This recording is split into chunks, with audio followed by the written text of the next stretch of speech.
Good morning সবাইকে। আজকে নতুন একটা দিন নতুনভাবে শুরু করলাম তোমাদেরকে সাথে নিয়ে। চলো আজকে আমার দিনলিপিটা কী হয় সেটা তোমাদের সাথে শেয়ার করি।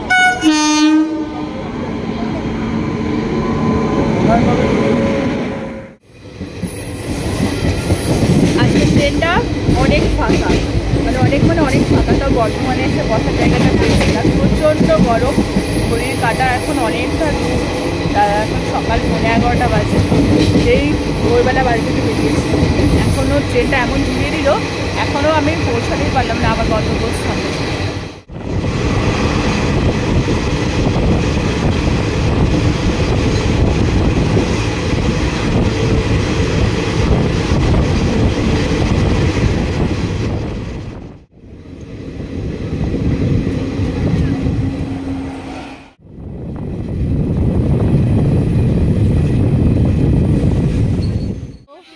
ট্রেন দাঁড়িয়ে পড়েছে, ট্রেন থেকে নেমে নেমে সব ওখানে খেজুর পাচ্ছে। এইটা কি অবস্থা, গাছে প্রচুর খেজুর রয়েছে। ট্রেন সিগন্যাল না পেয়ে দাঁড়িয়ে গেছে, সব এখানে হচ্ছে খেজুর পাচ্ছে। ছেলেপিলের কি অবস্থা। এবার ট্রেন তো সিগন্যাল দিয়ে দিয়েছে, যাক দৌড়াবে এবারে। দেখো দেখো পরিস্থিতিটা কি এদের। খেজুরগুলো কি সুন্দর হয়ে রয়েছে গাছে। প্রত্যেকটা গাছের খেজুরগুলো দেখো, এই যে এটা পেকে রয়েছে, যেটা ওরা ঢিল মারছিল। প্রত্যেকটা খেজুরে যে কি ভালো লাগছে। খেজুর, তাল,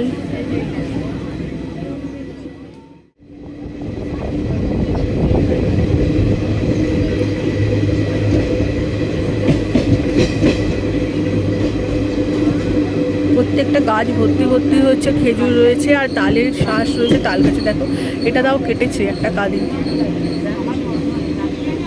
এটার মধ্যে রয়েছে।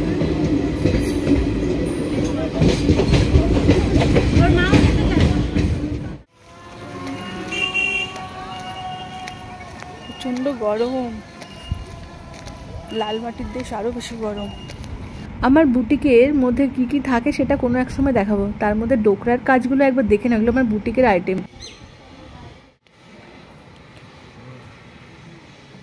হ্যাঁ হ্যাঁ, এটা বর্ধমানটা, এর পেছনে আছে আমার গাড়ি। এটা রামপুরহাট, বর্ধমান। সবাই দেখো মাথার মধ্যে কি সুন্দর ফুল গুজেছে, কাগজে ফুল। আজকে শুধুমাত্র হয়েছে একটা ব্যাগ, এরকম 3-4টে ব্যাগ হয়, যেটা আমাকে একা একা টেনে টেনে নিয়ে ট্রেনে উঠতে হয়, যেতে হয়। আর এই একটা, এটা হচ্ছে লোকাল প্যাসেঞ্জার ট্রেন, যেটা রামপুরহাট তারাপীঠ থেকে অ্যাকচুয়ালি আসছে, এটা বর্ধমান অব্দি, তার জন্য ওটা উঠা গেল না। প্রচণ্ড গরম, প্রচণ্ড। বীরভূম এলাকায় যে কেমন গরম হয় সেটা তো সবাই জানে। আমি সেই ভোরবেলা বাড়ি থেকে বেরিয়েছি, এখন আমার গাড়ি মোটামুটি 2 ঘন্টার উপর লেট। এমন ভুল কাজ করলাম যে আমি প্যাসেঞ্জার গাড়ির টিকিটটা কেটেছি, খুব ভালো যায় বলে গাড়িটা 4:30টার মধ্যে, তাহলে আমি আমার গন্তব্যস্থলে যেতে পারতাম। সেখানে থেকে গাড়ি 2 ঘন্টা লেট। 2 ঘন্টা মানে বুঝতে পারছো, সেই রাত হবে আমার বাড়ি যেতে। কপাল খারাপ হলে যেটা হয়, তো কিছু করার নেই। এরকমভাবেই চলছে, সব কিছু নিয়েই বানিয়ে গুছেই আমার জীবন, না প্রত্যেকেরই জীবন এটা।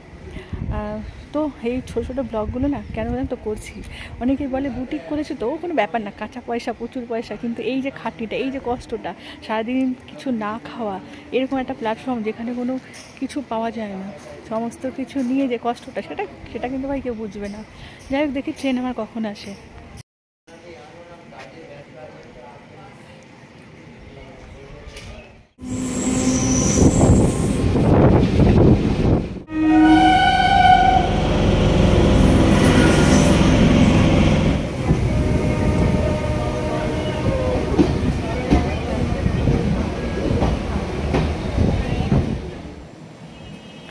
ফাইনালি বাড়িতে আসলাম, এখন রাত্রে 9:30। সেই সকাল থেকে বেরিয়ে এখন রাত্রে 9:30 বেজে গেছে।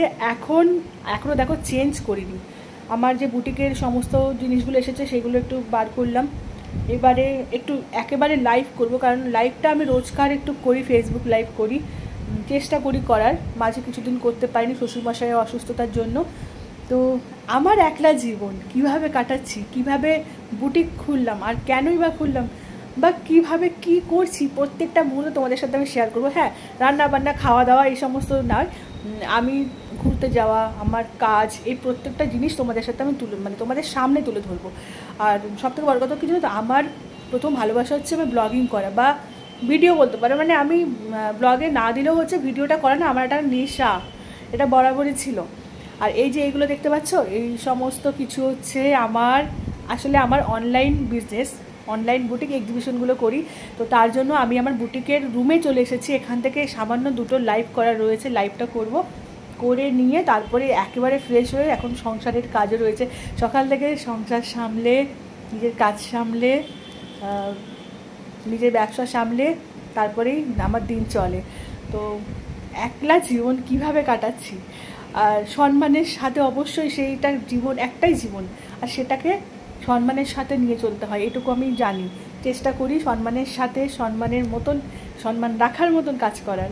তোমরা পাশে থেকো, আশা করছি আমার ব্লগ তোমাদের খারাপ লাগবে না। আমি দেখো রান্না বান্না, খাওয়া দাওয়া, ঘর গোছানো এই সমস্ত কখনো তোমাদের সাথে শেয়ার করিনি, করবও না। আমার ঘুরতে যেতে ভালো লাগে, আমি সেই সমস্ত ব্লগগুলো তোমাদের সাথে শেয়ার করার চেষ্টা করি। তো তোমরা এইভাবে ভালোবাসা দাও। এখন একটু লাইভ করে একটু ফ্রেশ হয়ে রাত্রের সমস্ত কাজগুলো কমপ্লিট করতে হবে। সকাল থেকে রাত অবধি দেখো ক্লান্তি যেন তো কেন মনে হচ্ছে না বুঝতে পারছি না, কি ফোনের জন্য, অথচ চোখের নিচগুলো কিন্তু আমার একদম অবস্থা খারাপ হয়ে গেছে। ব্লগ আগে করতাম, তো আবার আমার বন্ধুবান্ধব সবাই শুরু করলো ব্লগ কর। আমার দিদিরা বললো, মামি বলছে যে ব্লগ কি ছেড়ে দিচ্ছ। আমার সেদিন জামাইবাবু বলেছে যে ব্লগটা করো, ব্লগ কেন ছাড়ছো। যাই হোক, এই সমস্তর জন্য ভাবলাম যাই দৈনন্দিন জীবনে যেভাবে যে ধারায় এগিয়ে যাচ্ছে সেই ধারায় না হয় তোমাদের সাথে একটু শেয়ার করি। দেখো, মানুষ মাত্রই ভুল হয়, আমার ভুল হতেই পারে। আমার যখন কোনো জিনিস ভুল হবে তোমরা অবশ্যই সেটা আমাকে ধরে দেওয়ার চেষ্টা করবে যে এটা তো তোমার ভুল হচ্ছে, তাহলে দেখো শুধরে নিতে পারবো। কারণ জীবন একটাই, সে জীবনে ভুল ঠিক সব কিছু নিয়েই কিন্তু আমাদের চলতে হয়। আর আমি চেষ্টা করবো আমার মাধ্যমে তোমরা পজিটিভিটিগুলো যাতে পাও। একলা জীবন কিভাবে কাটাচ্ছি, কী বৃত্তান্ত, কী A to Z তোমরা জানতে পারবে, ঠিক আছে।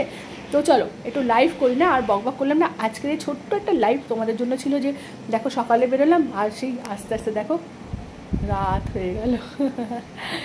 সারাদিন খাওয়া দাওয়া কিছুই আমার হয় না, যখন আমি বিজনেসের জন্য বাইরে বেরোই না, সকাল থেকে রাত অবধি বাইরে থাকতে হয়, তাও তো তাড়াতাড়ি আসলাম, অন্যান্য সময় আরও লেট হয়। সেদিনটার খাওয়া দাওয়া কিছু জোটে না, এমনকি জলটার জন্য সমস্যা হয়ে যায় জানো তো।